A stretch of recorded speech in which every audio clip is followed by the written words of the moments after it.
Hello everyone and welcome to ML Done. So as promised, today what we're going to do is we're going to find an interesting data set related to brain tumor, MRI images of brain tumors, and hopefully we can get our hands on some MRI images that are related to healthy brain images as well as, let's say, tumorous brain images, right? So first and foremost, if you remember, we did replicate the environment on my system on yours, and also we created an environment called MRI, and that's how we replicated actually whatever packages I had on my system and yours, right? So I'm just gonna go into my projects. Pycharm projects is the folder that I have my Jupyter Notebook in, the one that we created the last time.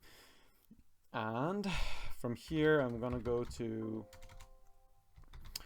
private ML done, and let's see what we have here. So we're gonna go into the folder ML done step by step, and yes, so there is my Jupyter Notebook that is called Brain MRI Tumor Detection. Right now you might have saved it to a different directory, which is definitely the case. But anyway, the point is, go to the directory of your interest where the Jupyter Notebook that we created last time resides, and then this is where you can activate your environment, the MRI environment that we created together. And I think the word activate is enough. As I said, if you have a Linux operating system, I think you have to add conda activate and then the name of your environment. Yes, so I've activated the environment, and then because in that environment we've already installed Jupyter Notebook, that is where I'm gonna open up Jupyter Notebook. Yes, so Jupyter Notebook, great, it should open up in a browser, and it did. Great, perfect. So this is the folder, and if I go in, and this is the Jupyter Notebook that we're gonna open for this class. I don't know what the heck is that, but oh yeah, I think that's just something that Jupyter Notebook just puts in your cell by default if the notebook is totally empty. Anyway, and yeah, this is the one that I'm gonna open on the side just in case I make any mistakes. I always have something to check out my code in. Anyway, so this is Jupyter Notebook, right? Remember, we are in the MRI environment, which means that all the packages that I have on my system under my MRI environment, you have now under your MRI environment. And now the type of this cell is a markdown cell, so that is where you can add comments, right? So that's why Jupyter Notebook is very nice for educational purposes. Now I'm gonna add a heading, which is with a sharp sign.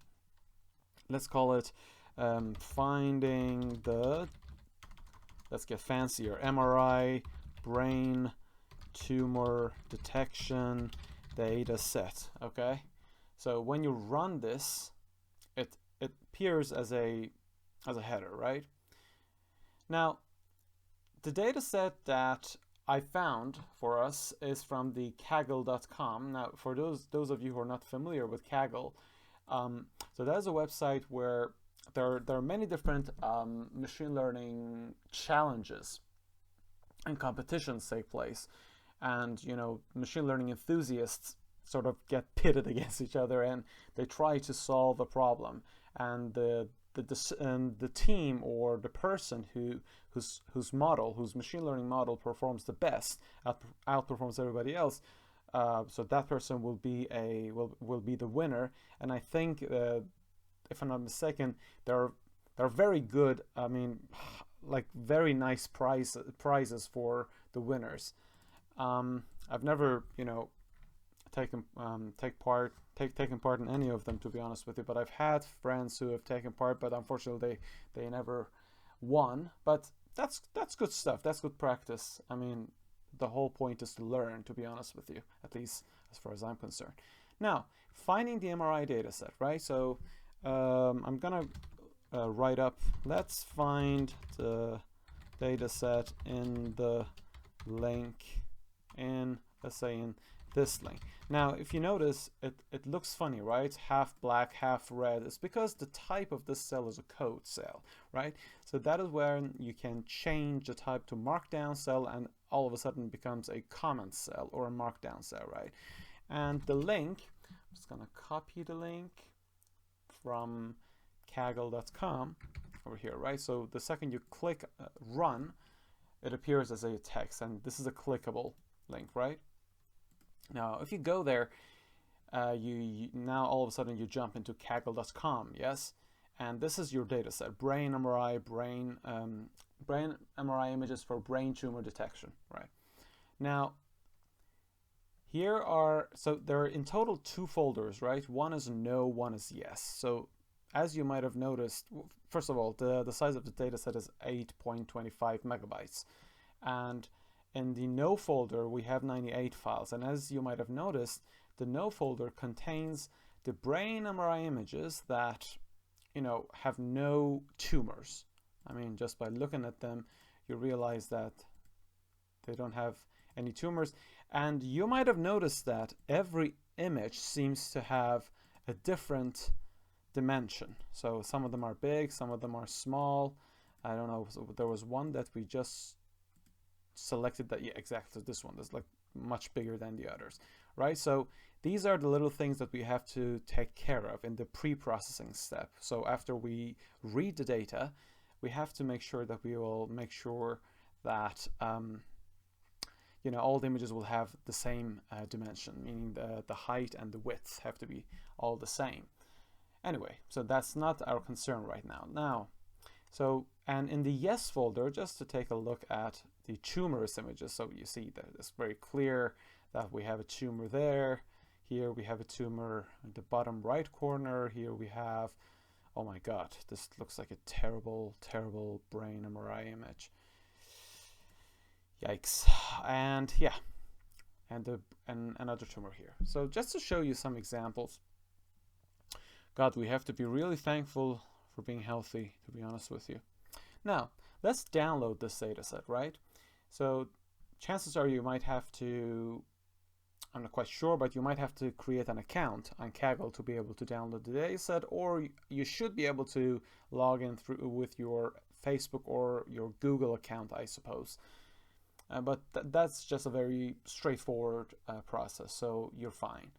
And before we go on, if you go to the code section, you know, you see people who have actually used different models to solve this problem. So the problem is, given an image, can your model detect whether there's a tumor in the image or not, right? So that's a binary classification task, if you will. And under code, the tab code, you see people who have implemented different types of models to tackle the same problem. This guy has used the VGG16 model, which is a very famous deep neural network that has already been trained on this huge image data set called the ImageNet dataset, which has nearly, I think, which has 1,000 different classes. It's just a mad data set. So I suppose that that particular person, whoever that is, they've used transfer learning to tackle this particular binary classification problem. And you have people who have used convolutional neural networks, CNNs, and so on and so forth, right? So this is just a nice reference for you to just take a look at how people have tried to tackle this problem. Anyway, so let's download the data set. So I just clicked on download, and I suppose, yes, so it's been downloaded. So I'm just going to go into my download folder. I'd already downloaded a part of it, so let me just get rid of all of this rubbish.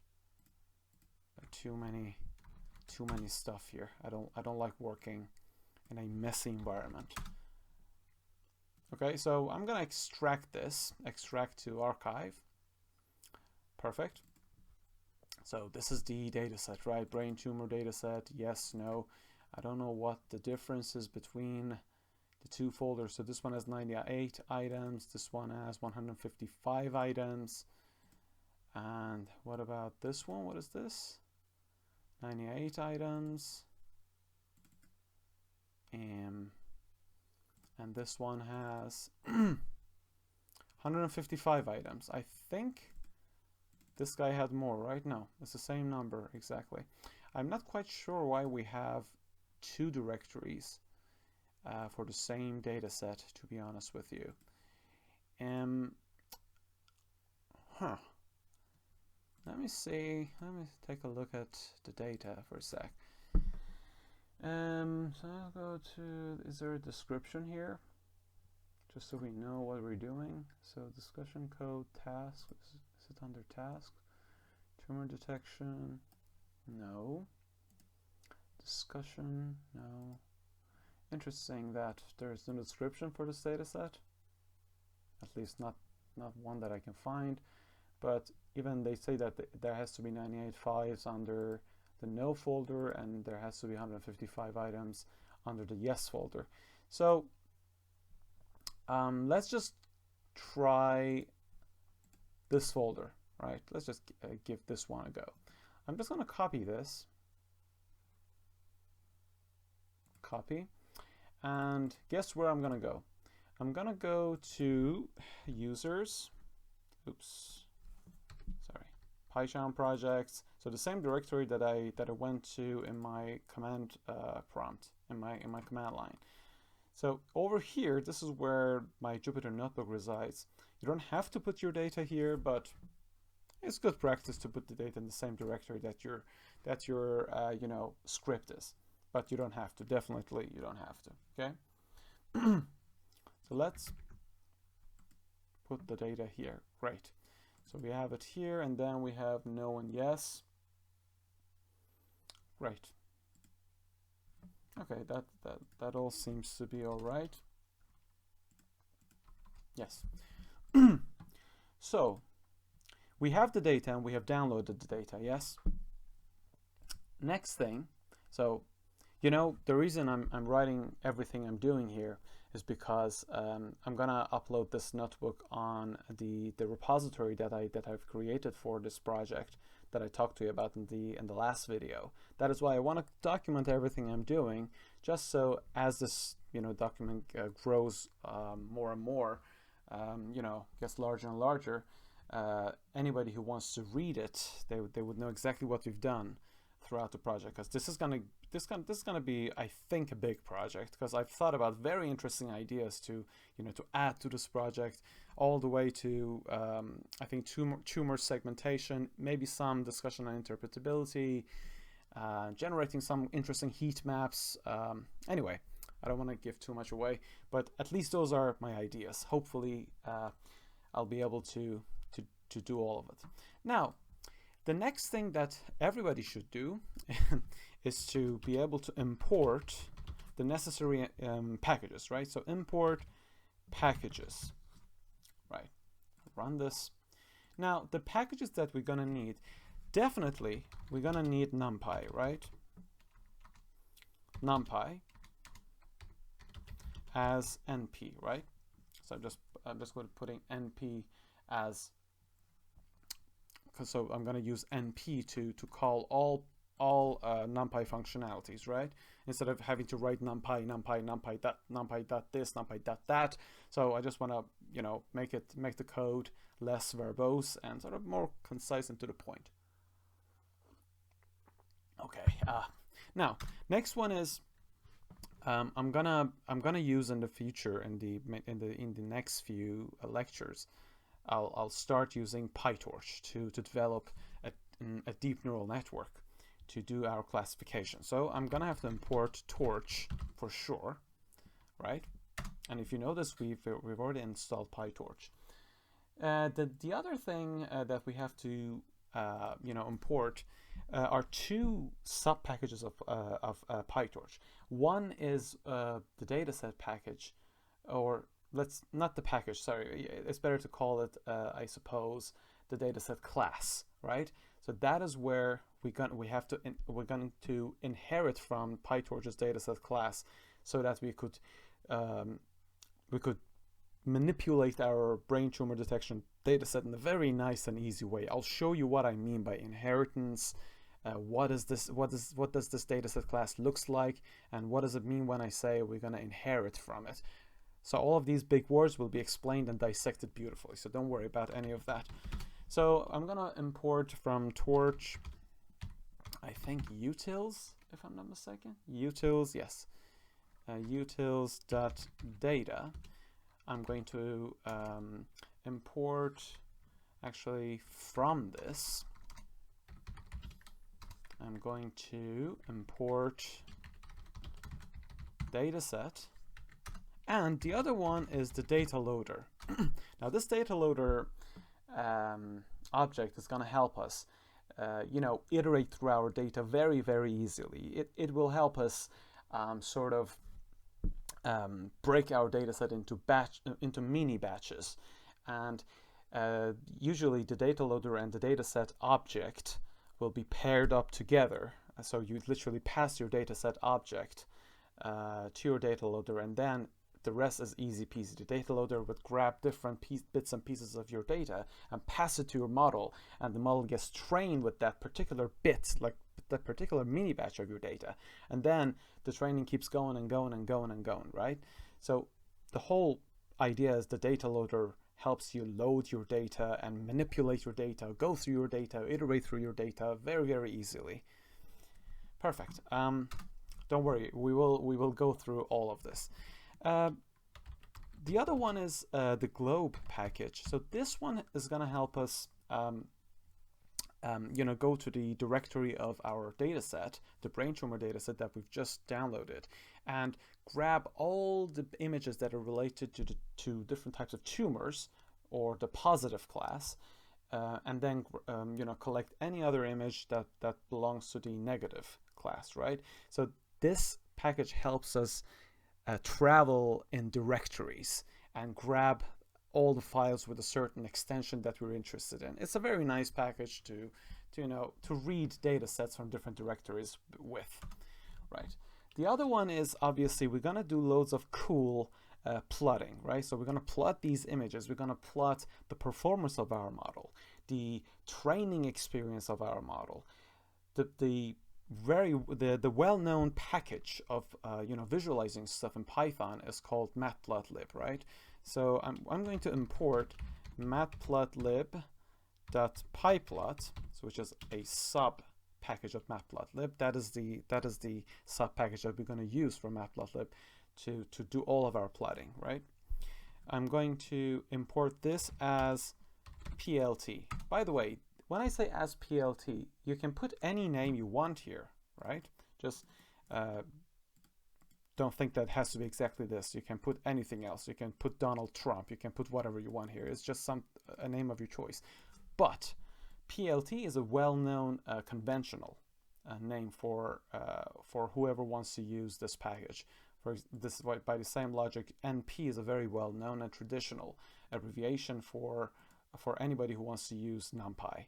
Okay, so this helps you to be able to look for solutions whenever you on the internet whenever you face a problem, because you're going to be using the same naming convention that everybody else is using anyway. Now, next is scikit-learn, right? So from scikit-learn.metrics, right? We're going to import now. These are the ones that we're going to use to evaluate the performance of our model. So namely, we're going to use the confusion matrix. That just shows us how many, I don't want to go into it right now, but when your model makes decisions, sometimes, for example, the model says, okay, this particular image has a tumor in it. And sometimes it says, no, it doesn't have a tumor in it, right? Either way, it could be either right or wrong, right?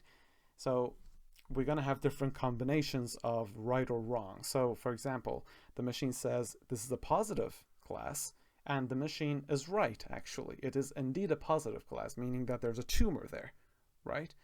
Or the machine might be wrong, so meaning that the machine thinks it's a positive class, but there's no tumor in that image, right? So the machine is wrong, dead wrong, right? The other side of the story is where the machine says, no, there's nothing in the image. It's a healthy young man, right? The machine could be right, or the machine could be wrong, right? So there are 4 combinations there. So the confusion matrix is a way to numerically present, or say represent, these 4 different combinations for each class that we have in our data set, right? So if you have 2 classes, you're going to have a 2x2 confusion matrix, and for each class you will have either like the different combinations. But I don't want to go into the details now. So this is just a very, very brief, superficial introduction of all of these packages that we're using. So when the time comes and when I use each one of them, I'll go into the details of what each one of them is. And the other one is the accuracy score, which is a very well-known performance metric that people use for classification to sort of evaluate the performance of their classifier. Yeah. And the other one that is very, very important is a package called CV2. I have no idea why it's called, why there's a 2 there, but it's a computer vision package, and it helps you read image data. I think it would also help, you could also use video data like films and stuff. I think you can also do that, but I'm pretty sure that for reading images, it's a very helpful package. Meaning, in particular for the reason that when you read in images, sometimes your images have 3 channels, right? So RGB, which is red, green, and blue, right? And with CV2, when you read these images, you have the ability to separate those channels. Like one image was separate that one image into 3 different channels, or you can have the whole image with all of the 3 channels together. So it gives you so much flexibility to work with the images. You'll see what I mean when we read the data. And I suppose that's it for now. So these are the packages that we're gonna need for our project, at least so far, okay? In case we need any other packages, we're gonna have to install them as we go on, right? So if I run this, hopefully everything, exactly. So it just ran without any problems, and this should be the case for you as well, if you've followed the steps exactly as I've told you. So all should be good. So that's it for today. So today we found the data set, we downloaded it, we imported the packages that we're going to need, at least for the foreseeable future, and that's it. So in the next video, what we're going to do is we're going to read in the data, and what we're going to do, we will visualize the data. We're going to see how we can use Python and Matplotlib to visualize this data, and slowly but surely we're going to get closer and closer to developing our model. But I'm a big believer in building a solid foundation, so bear with me, okay? We're gonna make a very solid foundation, and we're gonna build a very nice model on top of all of this. So I'm gonna put this Jupyter Notebook on the GitHub repository. I'm gonna post the link to the GitHub repository in the description below. And yeah, so I hope that this has been informative for you. Make sure you check out the website, www.mldon.com. You can follow us on LinkedIn, Twitter, and Facebook. And if you have any questions, make sure you just post them in the comment section down below.